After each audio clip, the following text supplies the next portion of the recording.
Gotta fix this. Hey. Damn, I missed 420, man. Missed 420, bruh. I guess I won't have to resize the screen.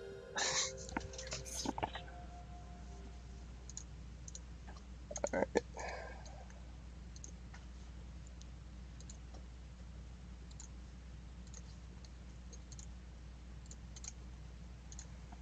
Cool.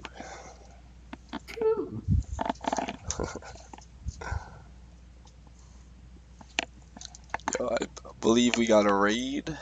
Shoutouts to the raid and whoever did that. Yeah, shoutouts to the raid.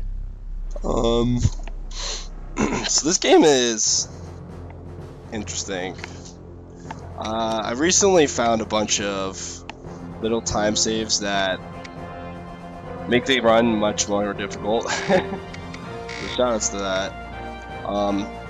It's a little difficult to talk and play this game, honestly. First thing you notice that I turned off the sound. The reason I'm doing that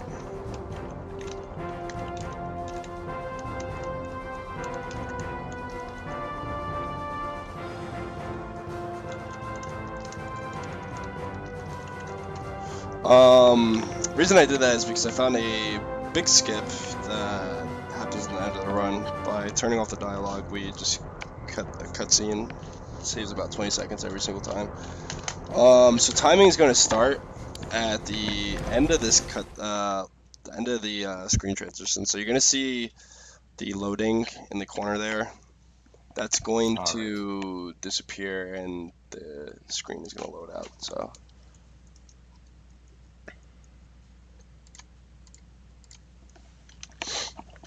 I think I got it right. Like. Alright, so timing is gonna start now. So what I'm doing here, and this is any percent, what I'm doing is setting up a warp that's developer intended, wasn't discovered for years later.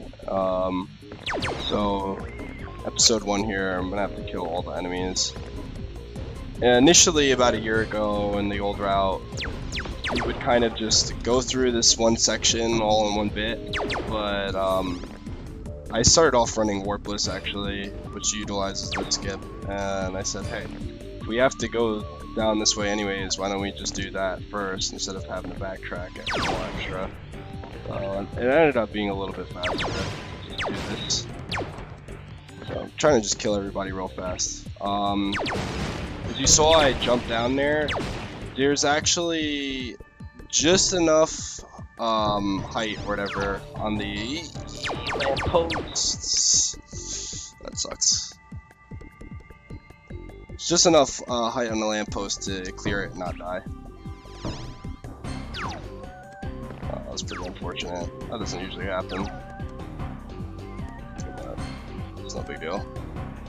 Probably not going to PB because my PB is really good, so it's not like heartbreaking per se.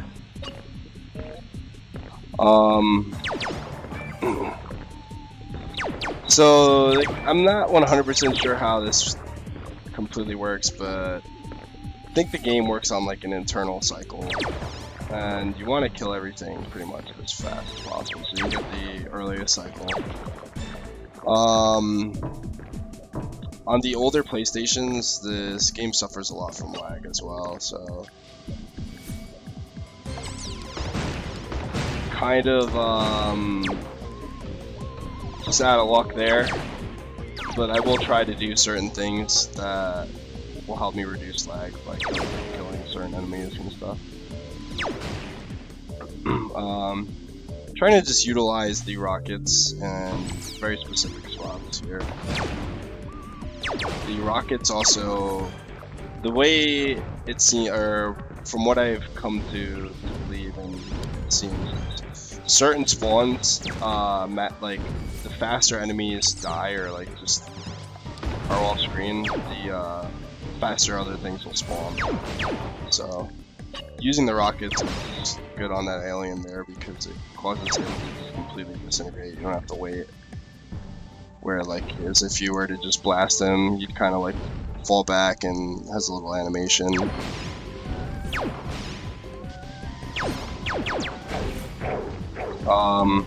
It's coming up towards the end of episode 1 here.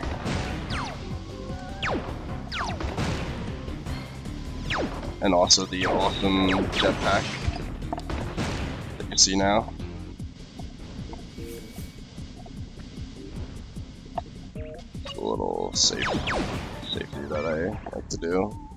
Just grab that health on the way back.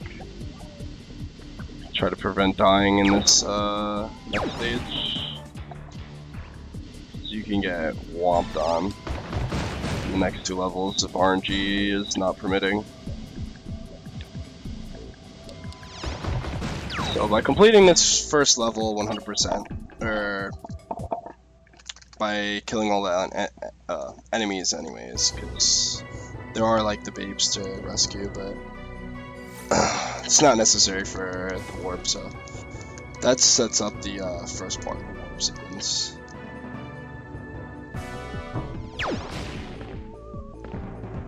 So similarly, oh, and I got it first try. Alright, so that window is extremely tight. Like, I think the fall is like near pixel perfect, but I came up with like a kind of decent visual cue, and the strat just looks boss as hell, so I like to do that. Normally what we would do is fall in the lamp at the bottom, but I decided that, you know, it doesn't roll deep enough, so using a little visual cue on Blasto's hands, I just hold back there and I can hit that tiny wall. So by watching the alien run to the bathroom there, it opens up this portal, or it makes this portal much closer, which we can always see, but it's not accessible without doing that. So we are now on the third part of the warp. That warps us to episode 5.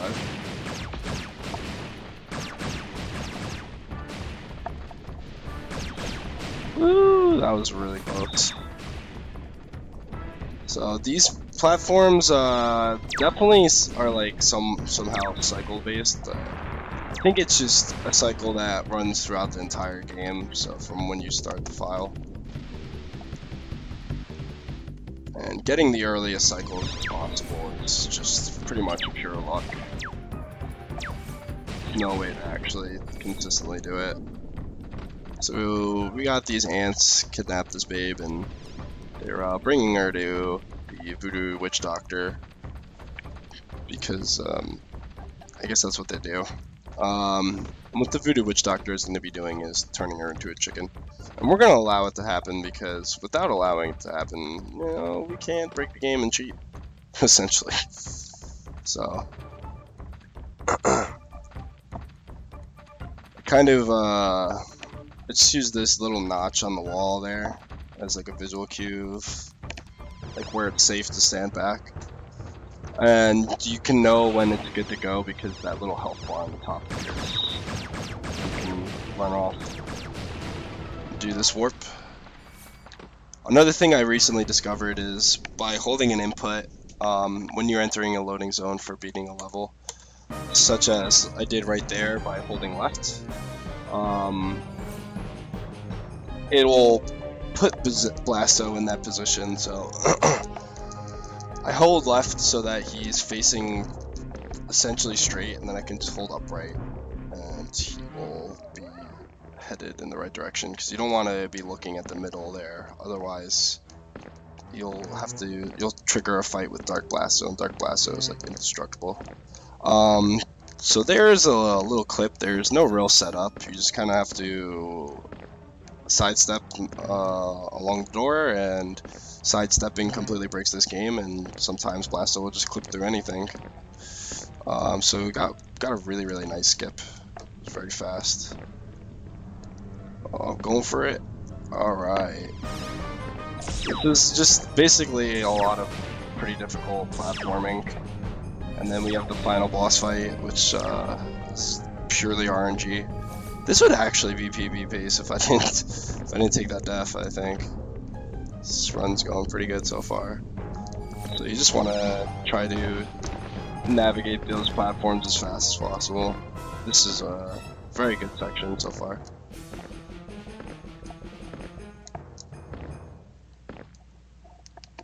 Definitely still set sub 10 pace. But of course anything can happen on this final boss fight here.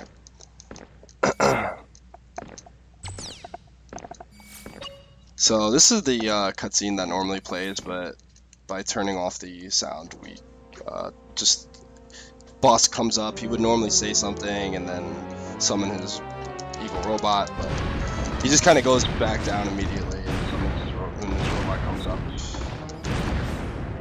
It saves about like 20 seconds. It's a pretty sweet find.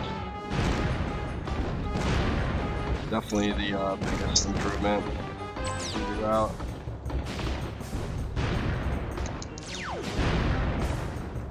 So, by using these power-ups, we can double tap the fire button, and it actually releases these like bombs, which deal a lot of damage. So, I'm trying to just get as much damage on this guy as fast as possible. And when his second phase comes out, we can actually hit him like twice. It's all RNG, so. And if we're really lucky, unfortunately, this guy just gives us all types of patterns. No way to really predict it. If we're really lucky, he'll run in front of us like he's sort of doing, and we can get hits on him on the way to this nuke, which fortunately we didn't. But hopefully we get a good quick kill. The nuke, you actually don't even need to really hit him. Fire it off and it does damage throughout the entire room. So ideally you want to get more direct hits, but now we need power when the direct hits are going to matter.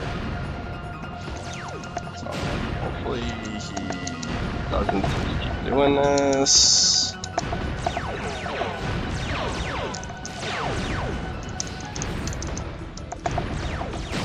He's being a huge dick right now.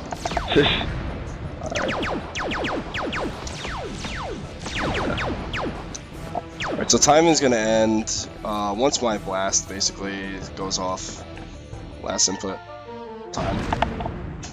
So, through the sub 10 at the end there, but still decent time. And that's Blasto. Fun game, I definitely recommend. You guys should pick it up, and don't forget to donate. And let's hear RPG do that freestyle, because it's gonna be fire, I promise. Thank you everybody for tuning in. Thank you for having me.